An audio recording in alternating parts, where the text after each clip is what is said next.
Okay. My name is Valentin Churavy. I'm a PhD student at the MIT Julia Lab. I work on Julia for HPC and in particular GPU computing. And one of the so what is Julia? Julia is a programming language first and for all, and it's also an ecosystem of users and has a big community in scientific programming.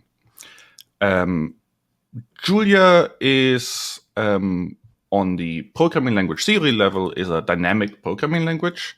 So it's a lot like Python in that regard. You don't have to declare types.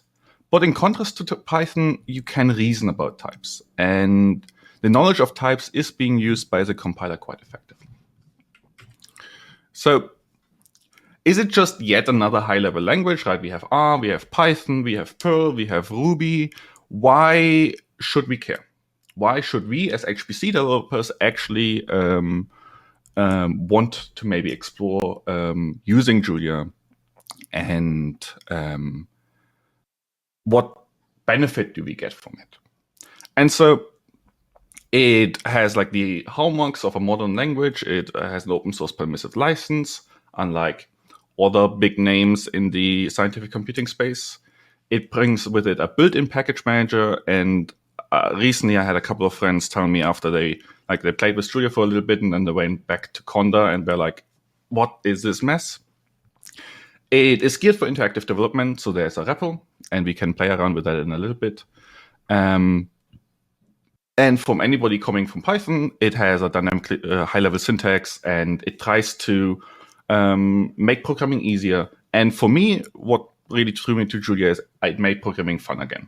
Like I was doing programming in Java and Scala, and it started feeling like a chore. And then I switched to Julia, and I had a really good time. And so here on the right-hand side, we have like a typical Julia program, and you can see a couple of peculiarities. Like as an example, right, instead of having a white space sensitivity, we have the for and the end block. So every block, every function or for or if is terminated by an n. It's not a curly brace, and it's not white space. You might also notice that we have ranges, and those are inclusive ranges, so they start at 1 and the end at max eta. Array indexing, etc., is all one based, so it inherits that from Fortran and MATLAB and other programming languages like that. And it's also interesting to see this. We don't have any types in this program, right? We have constants, so we have like the max eta constant 80, and this setter is the input parameter that is type free, or as we in Julia say, its type is any. Any is the super type of all types.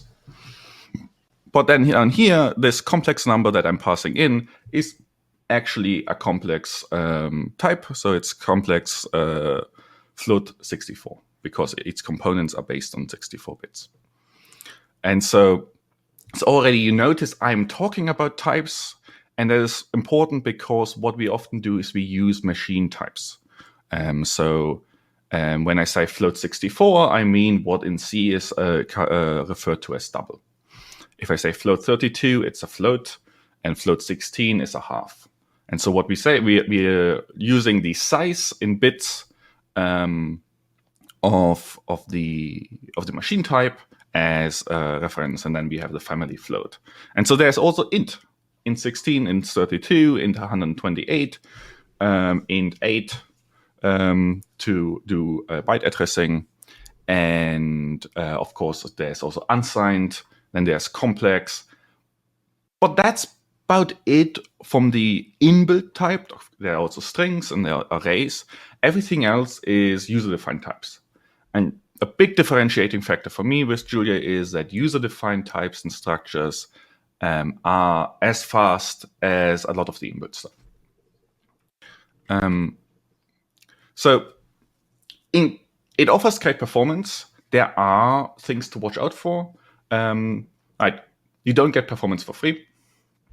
But the nice thing is that you can start writing code, and then you can use performance engineering tools like profiling like the reflection utils to introspect the code, analyze it, understand it, and optimize it.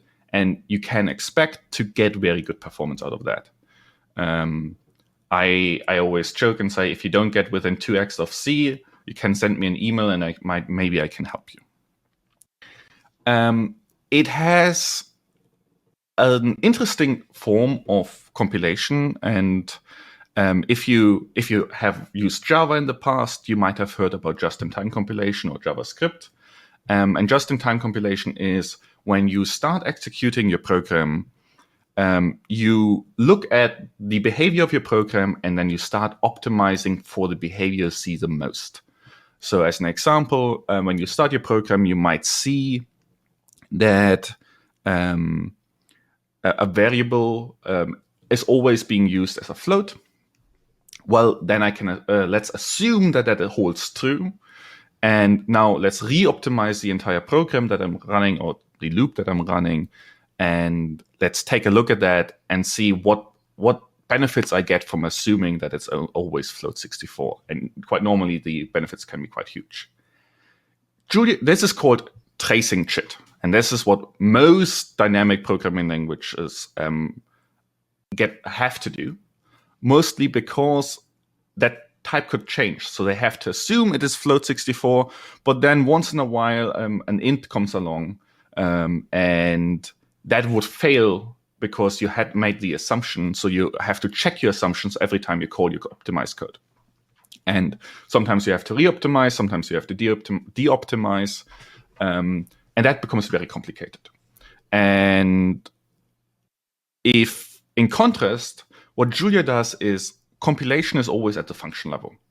So when we see a function, we see a set of input types. It might be an int, a float 64, an array, user-defined type X. And then we reason about the flow of the data through that method and optimize the method upon that. That causes us to not be a tracing chit, but what we refer as chit ahead of time. So just ahead of time, we compile the code and execute it. So just before execution, we compile your code. This is sometimes also, like you will notice when you start using Julia, that the first time around things might be slow and the second time around might be fast. So when you do benchmarks, when you do performance comparisons, it's always important to note what are you comparing. Like if you want to compare apples to apples and you care about runtime, then you should, in Julia, normally take the second run or do a statistic accumulation and then compile time falls out of that. If you care about the whole system performance, then yes, looking at compile time is correct. As well, but then you should also think about, okay, how long does it actually take to compile my C++ code?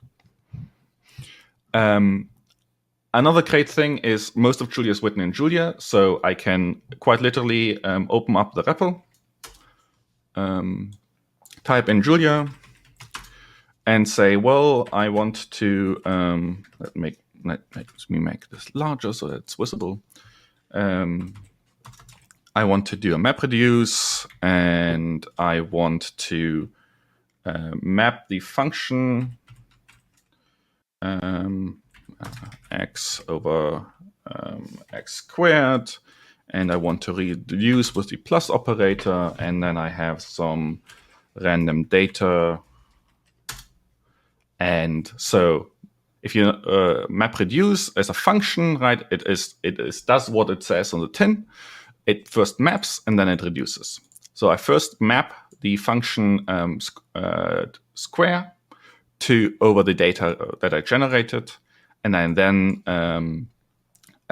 reduce the entire data set with the plus operator. Now, if I wanted to know how that worked, I could ask in Julia, and in Julia we have macros, and so this is the add macro, and we can say add question mark, and so add which is telling me that the MapReduce implementation I'm looking at is implemented in base at the reducedim.gl line 310. And it also tells me something about the method. So MapReduce is a function. Julia has methods. Methods are implementations based on their types. And then method instances are the methods compiled for their precise types that they were called with. Just a terminology explainer. And so if I call which, it tells me where it is, but I can also, does this work? Yes. I can also say add edit, and then it opens it up in my favorite editor, in this case, Vim. And I can see that this implementation of MapReduce dim has some keyword arguments here for initial value, and it then calls the underscore MapReduce dim with the initial value as the first thing. And so I could now dive deeper and unfold that complexity that is necessary for the correct implementation, and then find deep inside the barrels the actual implementation of MapReduce dim. But I leave that up to you if you're playing around. Right now, I'm using version Julia 1.6. So if you want to, I would encourage you to fire up a REPL, download it from the website. That's important. Please do download it from the website. The repository versions can sometimes be quite behind date. Right. And what I started to show is this reflection in metaprogramming. Reflection at which is like the simplest one. And there are more complicated ones that we will talk about in a second. And then metaprogramming. And so you saw some of this with the macro. The add macro, what it does, the add syntax is the macro call syntax. And a macro takes in an expression and translates it to another expression. So it doesn't have any information about types. It only knows Valentin wrote the call to MapReduce, and now I can take that expression and I can decompose it, change it, and turn it into the expression that will then look up the particular method to that. So if you ever written any programs in Lisp or any other Lisp-like programming language, that's what you get.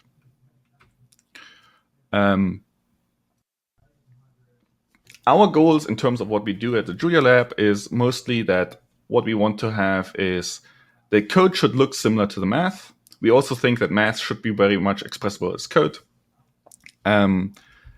We like to provide high-level abstractions. Ideally, so there's zero cost. That's sometimes harder to achieve than we would like to, but we try to optimize for readability and maintainability. And then we try to enable collaboration between domain and systems experts. And my personal mission is that you write your code once and you run it on many platforms. Right.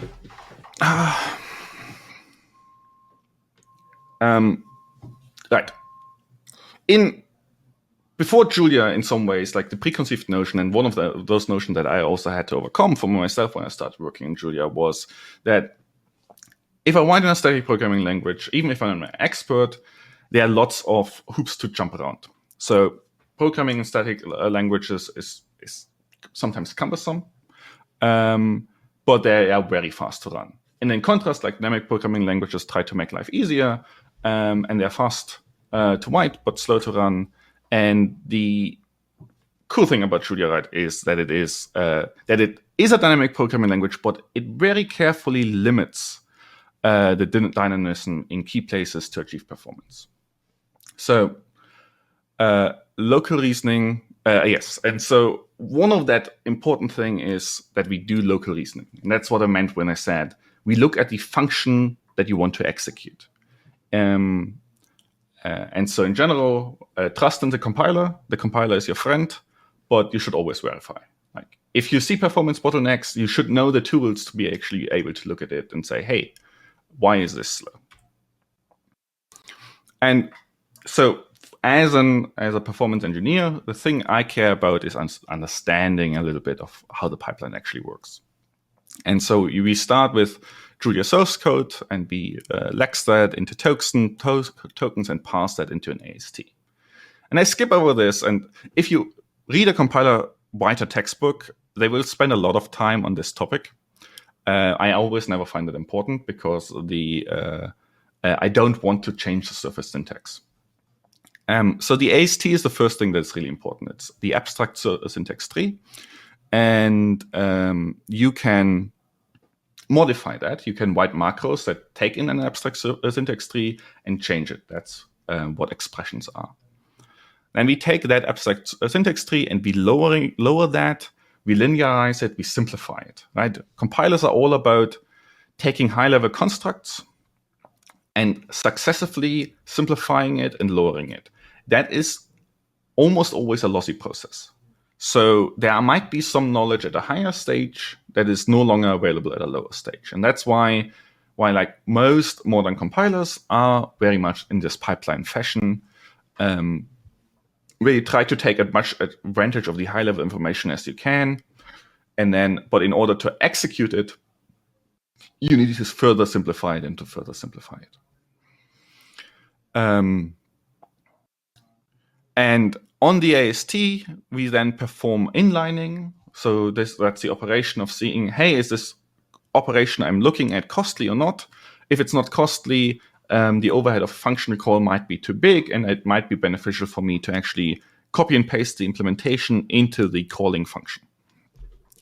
And then we perform type inference over that. And type inference is the process of discovering the types in a program. Once we have our typed AST, there are a couple of other optimizations we do here. Struct replacement of aggregates, and that's a big one. And some optimizations around memory usage. Then we perform LLVM cogen, and then we have LLVM IR. And so LLVM is this big open source compiler toolkit that has been for the last couple of years, and it looks like it will be in the future as well, really a centerpiece around a lot of the HPC compilers we are seeing today. LLVM is an open source environment, and so it's originally been pushed forward by the University of Illinois, then taken up by Apple and Google. So Clang, if you're familiar with that C compiler, that is using LLVM as a backend. LLVM really has also leveled the playing field of what language writers or developers can do, because we no longer need to worry about targeting all these different architectures and platforms. Like, as a small team, writing an x86 only compiler is reasonably doable. Writing a well-performing x86 compiler is harder, but still doable. But writing a compiler for x86, ARM, PowerPC, GPU hardware, etc., becomes nigh impossible. And so LLVM has a series of backends, and it has a middle end, and then what you would call a front end. And so Julia is an LLVM front end. Clang is the front end for C and C++. And then there is Flang in development as a Fortran front end. There's a Rust front end, etc., etc. And I tend to worry about this blue part a lot, but normal Julia writers don't, and that's good, right? But it's important to know, basically, at some point you can look at, if you really care about performance and you care about vectorization as an example, you might want to look at LLVM IR in order to establish whether or not the code got vectorized correctly or not. And then you can also look at the native assembly that is going to be executed. So I mentioned metaprogramming in the beginning, and we already saw at edit and at which. And so these are macros that look at the code, and you can write your own string macros as an example. If you wanted to write a completely new syntax in Julia, but you still wanted to use the Julia compiler afterwards, you could use your new language in a string macro, translate it yourself, parse it yourself, and then turn it into Julia IST and execute it later. After that, we can look at the AST, and there is this little macro called @code_lowered. And so let me show you this briefly. And I should quit my Slack.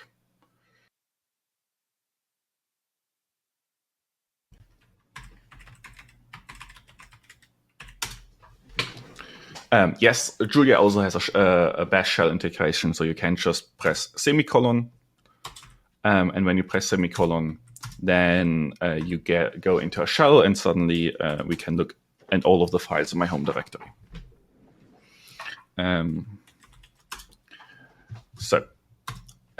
What I wanted to do is I wanted to write a quick function. Let's call it the accumulator function, or let's call it sum function. It takes in an array, and the colon syntax is saying this is an array of type X, and let's make it simpler for us. Let's say it is an array of type T, where T is the element type.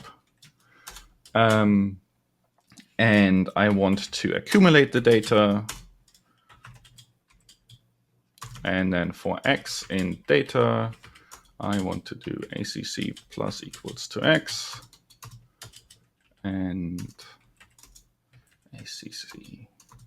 And I could, in Julia, these two forms are equivalent. The last statement in a function is being returned, or I could make that explicit by saying I want to return this value.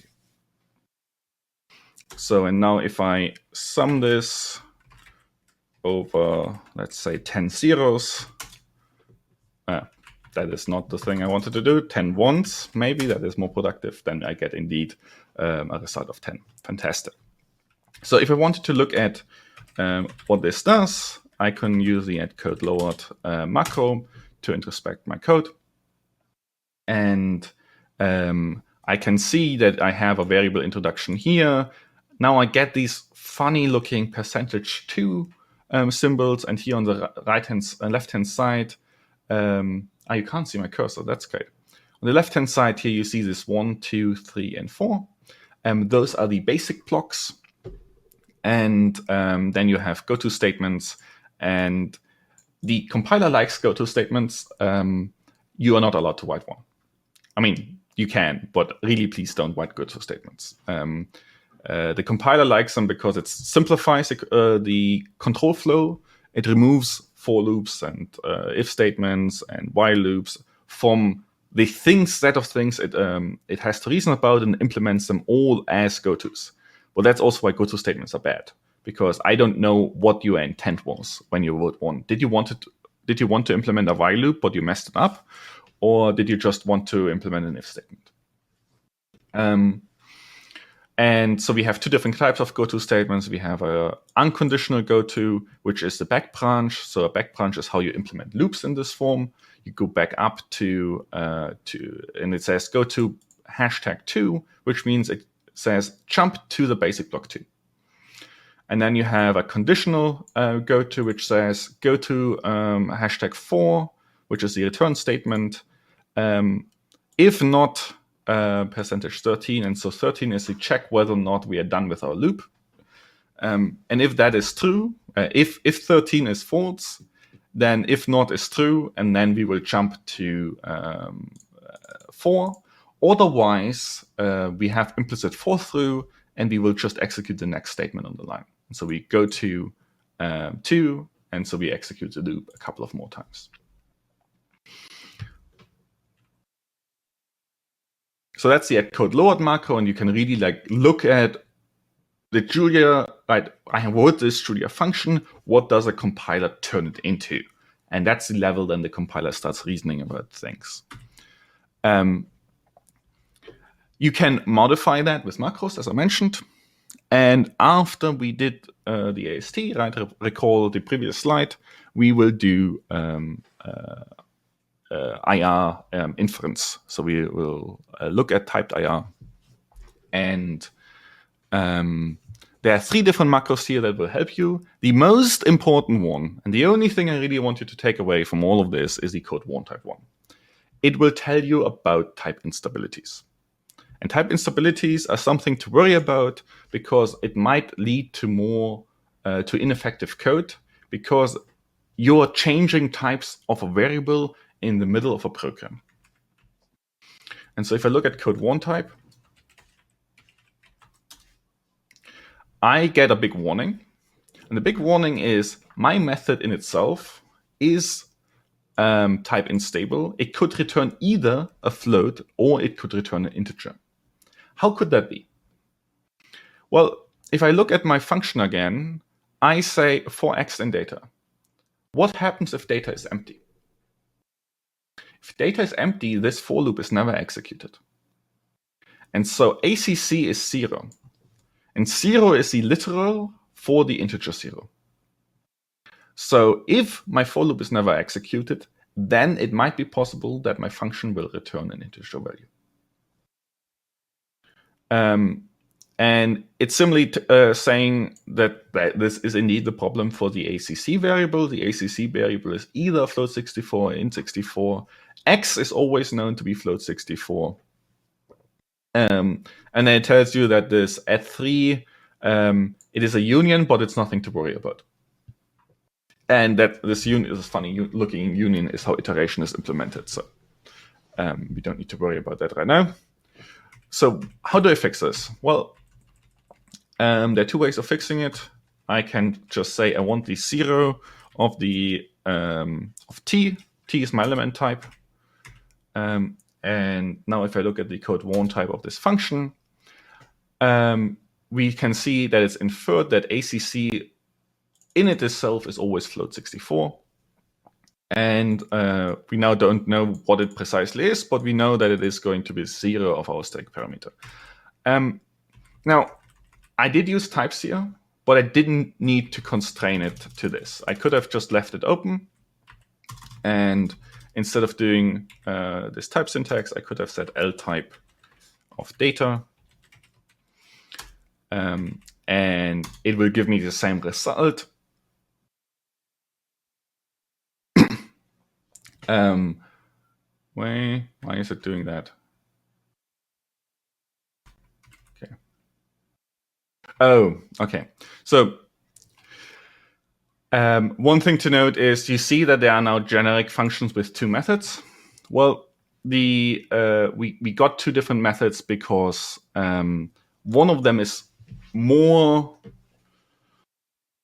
narrower, is more specific than the other one.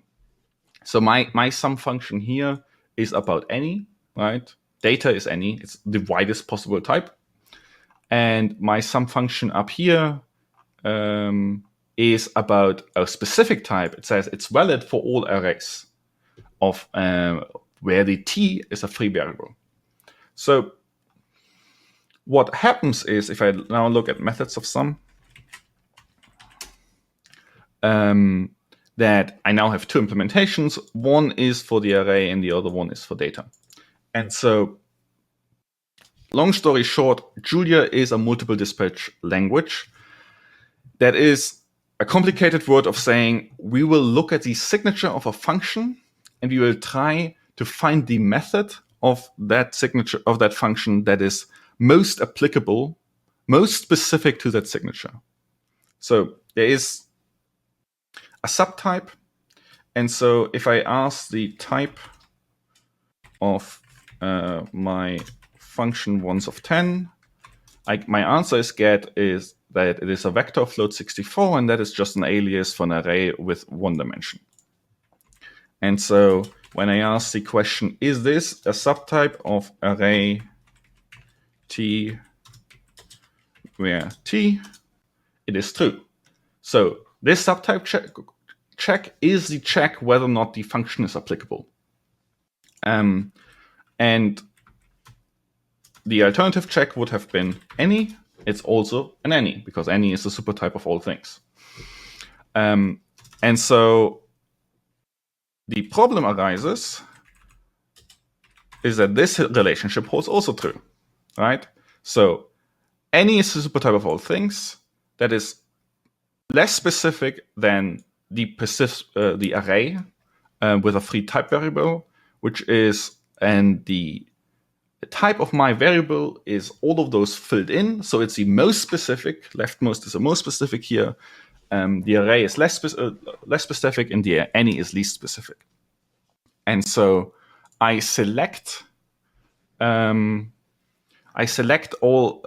method according to that specificity rule. And so the reason is I got confused because this code snippet is from the old function. And the old function was being looked up because it is more specific than the other one.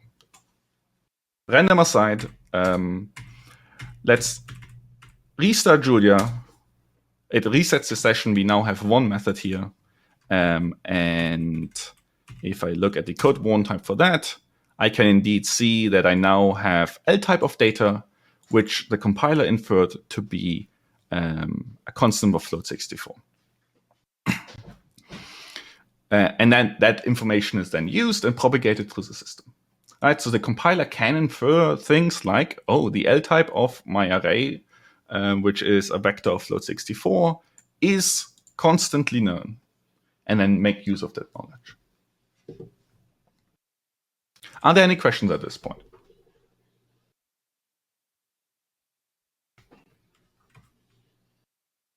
If not, I will carry on. And so the other two that I have on the slide for this level of IR is code typed optimized equals false and code typed. Well, those are just really code typed optimized false.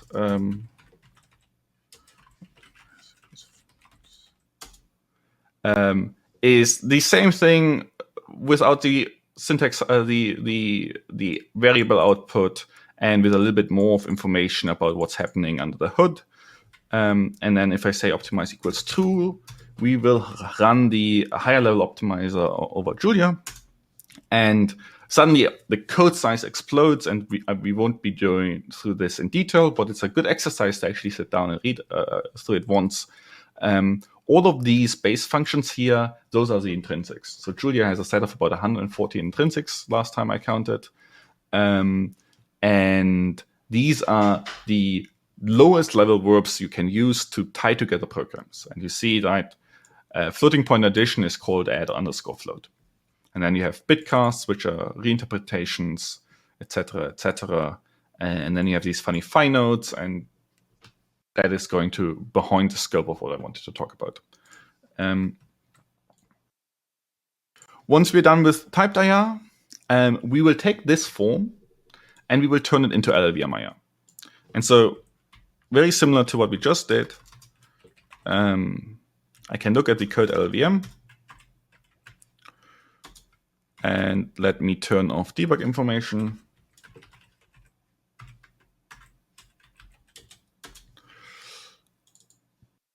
And now, if you ever have looked at LLVM IR, this looks very familiar.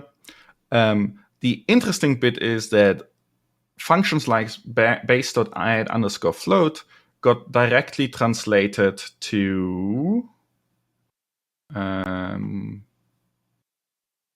one of the fadd instructions in LLVM. Where's my fadd? Load double trunk. No, why am I blind?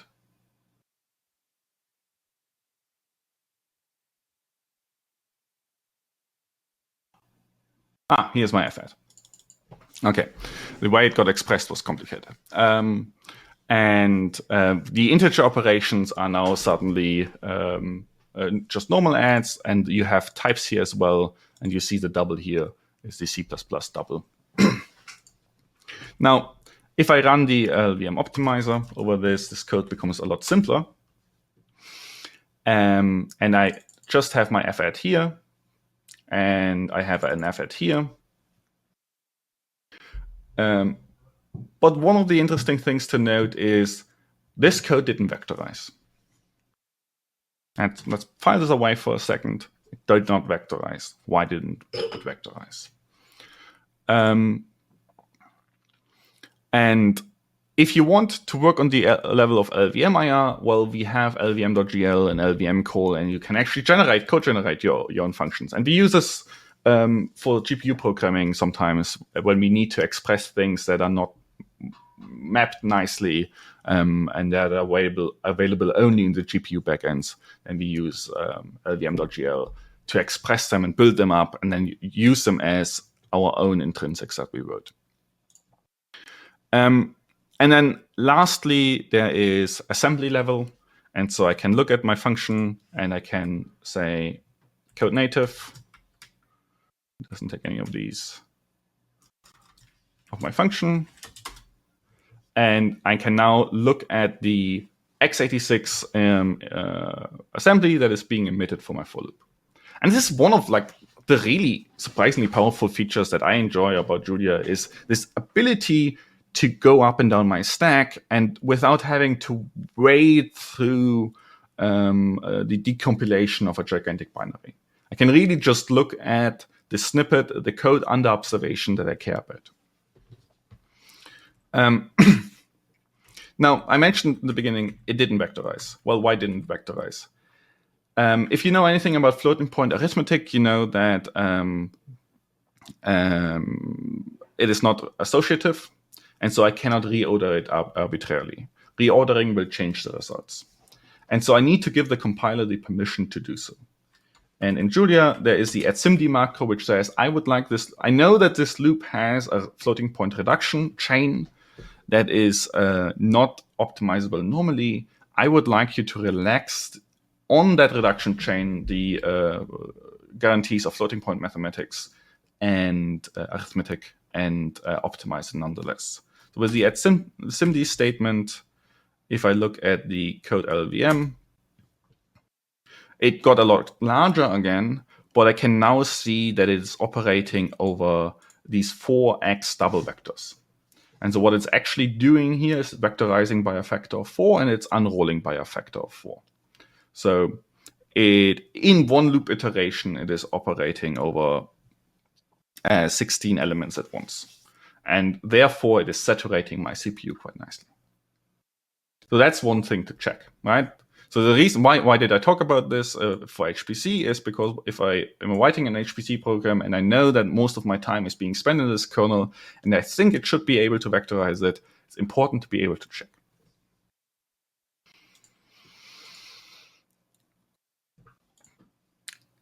So Julia is all about, and if you want to read, there are actually a couple of papers on this, it's all about avoiding on-time uncertainty.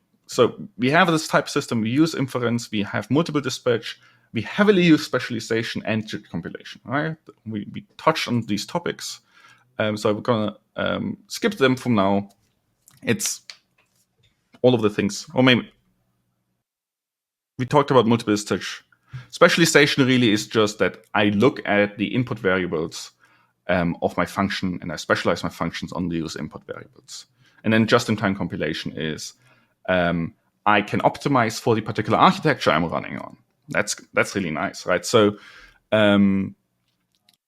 if your front-end node on a cluster is running an old variant of your CPU model that your backend node is going to run in an HPC system, being able to use JIT compilation is nice because you can then run the code on the front end as well. If you're doing small scale tests, which most of your systems administrators don't ever use the front end node for anything, which is true, don't. But your laptop has a different architecture than your backend. You can still run the code, experiment there, and then you can go onto the actual compute nodes in your cluster, and it will automatically adjust to that architecture from the same code base. And one of the pitfalls I've seen people fall into is that they come in and they come in from a Python world and they see, oh, I have types, and now they use types everywhere. Don't over-constrain your programs. Don't optimize your code prematurely. Use profilers to understand your code before you start optimizing.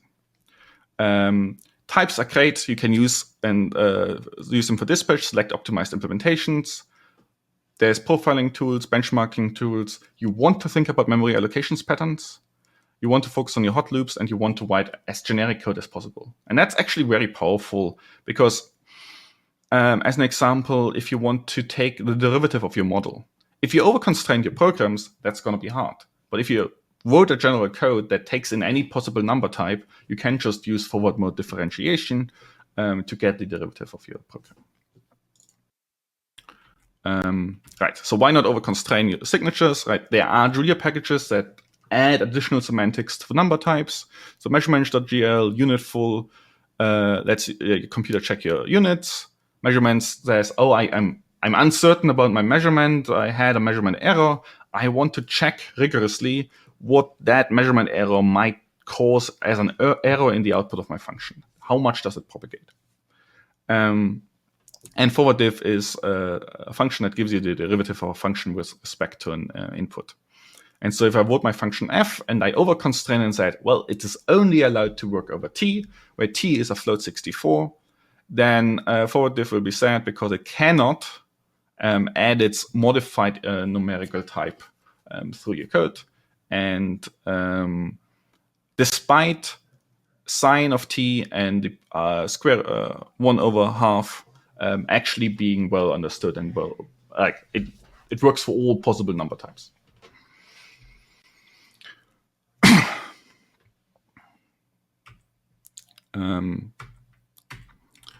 So one of the questions as I said, I work on GPU programming, and one of my goals is to be able to say, hey, by the way, you don't need to rewrite your code just to run it on GPUs.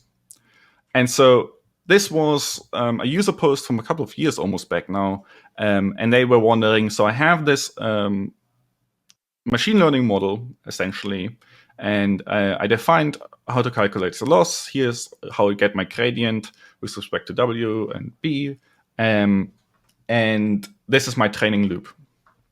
And how do I run this code now on the GPU? And so we looked at this code, and it actually just turned out that you needed to say, X is an array. Let's turn that into a coarray. Y is an array. Let's turn that into a coarray. W is an array. Let's turn that into a coarray. So we changed the input types of the program, and the GPU ecosystem dispatches on that type and will select optimized implementations for the GPU or do just-in-time compilation for the GPU. So if I don't know the ideal implementation, so if it's not just a matmul, but you're doing a map operation with a user-defined function, we just have a generic map, and it will compile an instance of that with your function baked in. And that's the ideal case of GPU programming in Julia. You can drop down all the way and look at low-level implementations, use the GPU features, use shared memory, etc. Use shuffles to your heart's content. We have a CUDA Julia dialect. We also now have an AMD GPU dialect. But generally speaking, for high-level programs, if they are written over array using arrays as the operators or the inputs to operations, the only thing you really should need to do is replace the inputs with the outputs. And this is typical from GPU programming. At the beginning, right, the cost of moving the data or the cost of going to the GPU is dominating your performance. But as soon as you get to interesting input problem sizes, the GPU will outperform the CPU implementation by quite a bit. And this is a log scale plot, so that difference is quite large. So,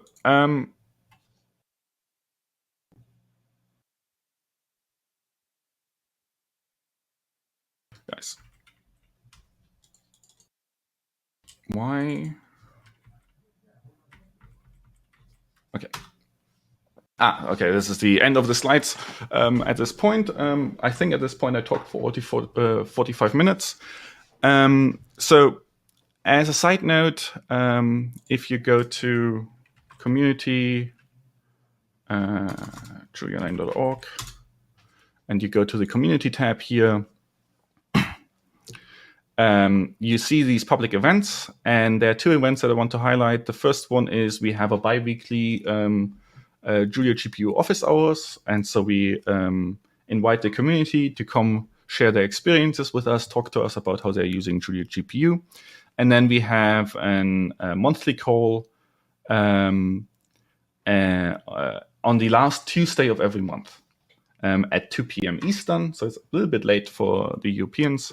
where we talk about using Julia in the HPC ecosystem and the challenges that we are facing and what we want to do to improve deployment, usability, etc. You can click here, and there's actually a link to the notes and the agendas from the previous meetings, and you can look at what the topics were that we talked about. You can add your own topics, yeah, in general. The community is very active on Slack. And there is also a discourse forum that you can come and ask your questions. So that's quite active, and you relatively get quick feedback. And then as I said, there's Slack, and there's also Zulip for people who don't like Slack. Lastly, there is the JuliaCon. JuliaCon always happens sometime in July. Towards the end of it, it will be all online. The call for proposals has closed already, and there are a couple of really interesting HPC talks in there. And I would encourage, the conference is recorded, but I would encourage you to attend. And we try our best to recreate what I would call the hallway track in a traditional conference where you can exchange ideas, get to know people, etc. So at this point, I think I will stop with my allotted time and take any questions if there are. Okay, thanks a lot.